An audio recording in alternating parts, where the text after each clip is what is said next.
मल्लिकार्जुन खड़गे जो नेता विपक्ष राज्यसभा है और नेता विपक्ष लोकसभा राहुल गांधी दोनों ने ही चिट्ठी लिखकर प्रधानमंत्री से कहा है कि एक विशेष सत्र जो है बुलाया जाए ताकि डिस्कशंस को किया जा सके। कैसे देखते हैं? मुझे ऐसा लगता है कि एक ऐसे वक्त में जब देश पे इतना बड़ा आतंकी हमला हुआ है, सरकार और विपक्ष एक साथ है। हम पूरी तरह से सरकार का समर्थन कर रहे हैं, जो भी कार्रवाई सरकार करती है हम उसके साथ हैं। और ऐसे में हम चाहते हैं और हमारे लीडरशिप ने जो चिट्ठी लिखी है वो बिल्कुल ठीक लिखी है कि संसद का स्पेशल सत्र बुलाया जाए, जिससे पूरे विश्व में, इस देश के हर कोने कोने में, मृतकों के परिवारों में, हर किसी के मन में, जिसके मन में संशय या डर है या जरा सी भी तकलीफ है, उनके मन में ये मैसेज जाए कि पूरा विपक्ष और पूरी सरकार एक साथ खड़ी है आतंकवाद के खिलाफ और हम अपने दुश्मनों को नाको चने चबवाएंगे।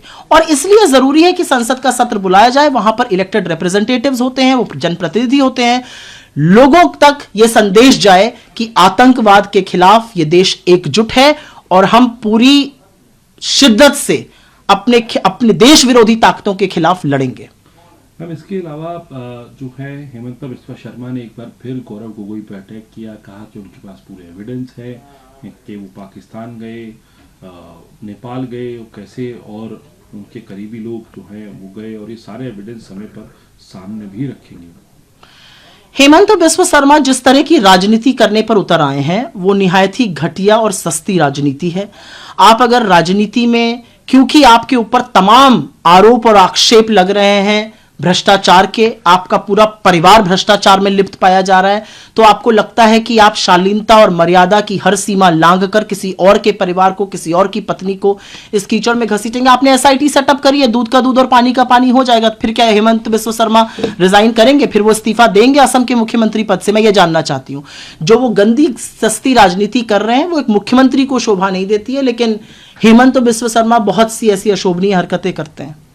मैम, इसके अलावा जो है, जो सोशल मीडिया पर पोस्ट हुआ एक, जिसमें मिस्टर गायब कहा गया, वहां पर लिखा गया पोस्ट, उसको लेके बीजेपी कांग्रेस पे पूरी तरीके से हमलावर है। कह रही है सर तन से जुदा करने की जो पॉलिटिक्स है वो सामने आ रही है, और कांग्रेस पार्टी को लश्कर पाकिस्तान कहा जा रहा है।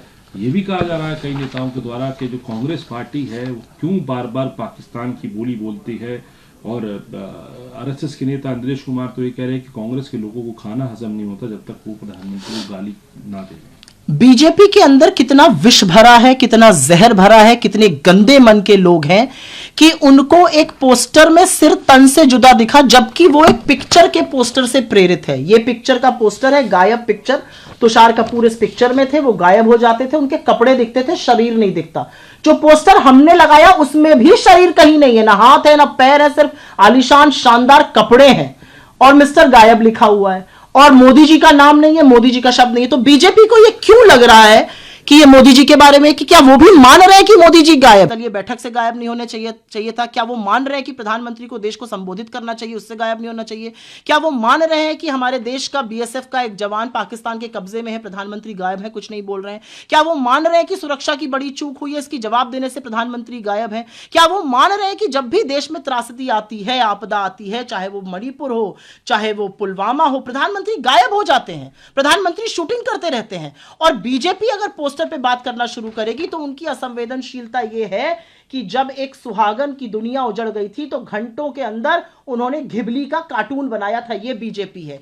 बीजेपी के ऑफिशियल हैंडल ने नेता प्रतिपक्ष के बारे में भद्दी गंदी टिप्पणी करी थी इस आतंकी हमले को लेकर। बीजेपी के ऑफिशियल हैंडल ने कांग्रेस के मुख्यमंत्रियों और नेताओं की फोटो लगाकर पाकिस्तान एजेंट कहा है। मैं पूछना चाहती हूं, लाहौर आप जाते हैं, पठानकोट के बाद आप उनकी आईएसआई को हमारी सरजमी पर बुलाते हैं, आप लपके लपके चले जाते हैं बिरयानी खाने, सिवई खाने, और आप बात करिएगा कि पाकिस्तान से किसके संबंध है। मेरा अपना मानना है कि पाकिस्तान जो बादशाह बोल रहा है वही बीजेपी बोलती है। बार बार हिंदू मुसलमान करना, धर्म के नाम पर डिवाइड करना। हमने कहा है हम पूरी तरह से सरकार का समर्थन कर रहे हैं, लेकिन कुछ सवाल हैं जो सरकार से पूछे जाएंगे, और जो लोग सवाल पूछ रहे हैं सरकार उनको चुप कराने में लगी हुई है। सरकार को, कुछ यूट्यूबर्स को, कुछ डिजिटल पत्रकारों से दिक्कत है। सरकार पाकिस्तान को क्या लेसन पढ़ा रही है जानना चाहती हूं मैं। हम तो पूरी शालीन 2008 में जैसे थे और वहां पर आपने भाषण दे थे, कोई बिल्कुल नहीं कर रहे हैं।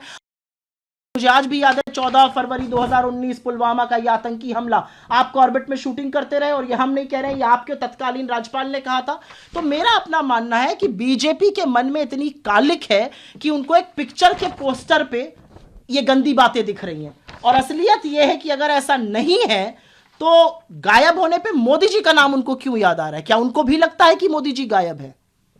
Number last question for you: how do you see there was a picture posted on X? Now the BJP is saying on from the official platform to this Congress party is लश्कर पाकिस्तान, लश्कर कांग्रेस जो है, कांग्रेस इस तरीके की is a party like this, and they are targeting the Congress party, saying that they are saying that Sar Tan se juda post is being posted by the Congress party, and why they support Pakistan, and some of the leaders from the RSS are saying. Indiresh Kumar has said that they cannot digest food without abusing Prime Minister Modi. The reality is that what the BJP is saying about that post tells you how defiled they really are, how much they are filled with hatred and violence, because that post is actually inspired by a poster from a film of Tushar Kapoor, Mr. Gayab. In this movie, he used to be Gayab, he used to disappear. You cannot see any body part, you cannot see any hands, legs. Why are they thinking about Tan Se Juda? The poster that we have put out also has no body part, it has no hands, no legs. Why is the BJP thinking that's Mr. Modi? That's the first question I would want to ask. We are saying disappear. Do they agree that the Prime Minister has disappeared? Do they agree that at a time like this, the Prime Minister needs to be more visible? Do they agree that at a time like this, the Prime Minister should not have disappeared from Kashmir and gone to Bihar? Do they agree that the Prime Minister should not have disappeared from the all-party meeting? Do they agree that the Prime Minister should not disappear and instead address the nation? Do they agree that the Prime Minister should not disappear and make provisions for the BSF soldier who has been captured by Pakistan to be brought back? Do they agree that the Prime Minister needs to reach out to the families, to the aggrieved families, to the bereaved families, and he has indeed disappeared? Do they agree that the Prime Minister disappears each time there is some hour of crisis, whether it's Manipur, whether it was Pulwama, where the Prime Minister continues to shoot his documentary with the wild? And this is not what I am saying, this is being said by his then governor. The reality is that the most insensitive posts have been done by the BJP. Within hours of the Pahalgam attack, the BJP's official handle tweeted this, which is a picture of a woman who had lost her 4-day-old husband in this terror attack. The reality is that the BJP used the picture of the leader of the opposition, its official handle, to make some very, very disgraceful remarks regarding the terror strike. The BJP continues to use pictures of our leaders, our chief minister, and calls them Pakistan agent.